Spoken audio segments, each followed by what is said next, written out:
Vous connaissez des gens qui votaient et qui votent plus pour le Front Ben moi, National? Avant, vous votiez Front National et vous avez arrêté? ouais, j'ai pas voté aujourd'hui. J'ai ni voté. Bon, j'ai voté pour les présidentielles. Ça m'a pas plu. Et justement, elle s'est ratée par rapport avec M. Macron quand elle a eu une interview. Elle n'aurait pas dit des choses qu'il fallait dire. Enfin, sortir de l'euro, elle s'est manquée. EFN 66, 17 de verre. Franchement, pas ça. Ça donne pas sur les trois. Sur les deux numéros. C'est Jean qui est en tête dedans. Sur les trois. C'est incroyable l'inconstance des. Moi, ça me signe. 37% pour le Front National. Et puis là, c'est Jean qui est là. Tous les gens qui m'ont jeté dans mon quartier, je devrais dire qu'ils ne sont pas venus. L'enjeu, c'est de se dire qu'on a ouvert une période politique nouvelle. Et la question, c'est comment les gens qui habituellement auraient voté Front National, là, ils ne l'ont pas fait. C'est un petit pas pour sortir du Front National. C'est un petit pas. Notre boulot, ça va être d'améliorer suffisamment la situation pour qu'ils n'y reviennent pas. C'est pas acquis. Mais il faut se dire qu'ils ont... Ne pas voter Front National, c'était déjà un geste de prise de distance. Entendons-le comme ça. Pour moi, je pense qu'il va falloir qu'ils se posent des questions. Sont-ils aveugles? Voilà. Ouais. Et vos électeurs, ils n'y sont pas allés, peut-être le Les départ de électeurs, je ne sais Marion, peut-être le débat, peut-être... Peut-être beaucoup de choses. Tout est en train de changer. Nous sommes sur un gros changement au niveau de la nation, au niveau de l'État, et il va falloir en tirer des leçons. Et il va falloir tirer des leçons au FN aussi. Au FN aussi, bien entendu, oui, oui.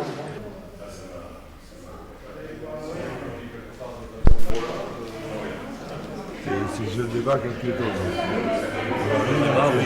Le débat politique qu'il y a eu au présidentiel, ça a tué de Marion derrière. très très mauvais pour le. Très mauvais. Voilà. D'ailleurs, on l'a dit, mais c'est la vérité. Tout le monde en parle. Les gens que je côtoie de mon milieu du FN disaient la même chose. Et c'est à cause du débat qu'ils ne sont pas venus. Voilà. Mais Marion reviendra en forme. Et ça ne passera pas comme ça s'est passé à les attentes. Voilà. Voilà. Je confirme. Voilà. Ça reviendra. Mais est-ce que c'est un parti où on a le droit de dire du mal du chef et de faire l'inventaire de ce qui s'est mal passé? Moi, vu tout ce que je vois sur les réseaux sociaux,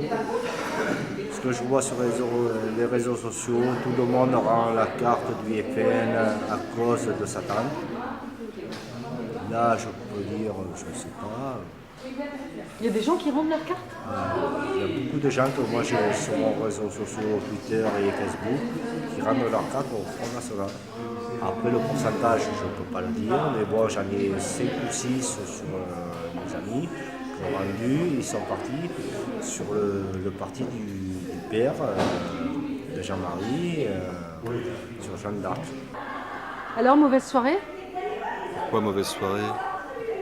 Je suis ex aequo sur le premier tour, donc c'est plutôt pas mal. Ouais. Vous auriez pu être largement en tête, non? Oui, mais il y a un facteur que personne n'a vu venir, c'est l'abstention.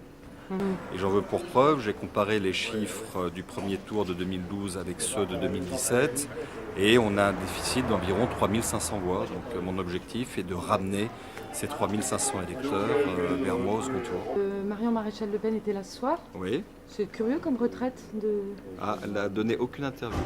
Ouais. Donc, elle est venue voir les militants, elle est venue soutenir son candidat, donc c'est très bien, c'était une visite amicale. Mais elle n'est pas tout à fait à la retraite. Je sais, à la retraite, on a le droit d'avoir des amis tout en étant à la retraite. Regardez, là, il y a plein de retraités, ils ont plein d'amis, donc c'est...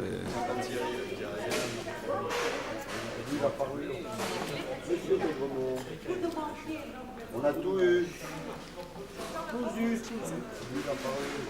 Bonne soirée. Et quand même, les gens ne vont pas revenir en arrière sur des freins, il faut trop calculer. Non, tu ne parles pas du débat qu'elle a fait elle. Elle a fait un débat. Elle a fait un débat catastrophique. Voilà. Je dis ma franche Bon, allez, pensée. bonsoir. Non. Et je resterai toujours là-dessus que le Qatar a acheté la France. Bonsoir. On est foutu. dans 5 ans, on va être tous voilés, vous comme moi. Moi, non, moi, je ne serai pas voilé parce que je vois ce qu'il faut pour. Mais mon fils n'apprendra jamais l'arabe à l'école. Je peux aller dire au revoir. Voilà.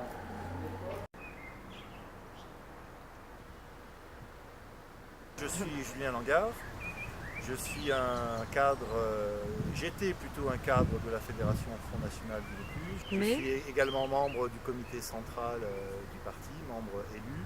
Mais c'est vrai que depuis les dernières élections présidentielles et depuis la contre-performance de Marine, comme beaucoup de militants, j'ai dû faire un choix, un véritable dilemme, c'est-à-dire choisir entre un parti ou choisir entre des idées.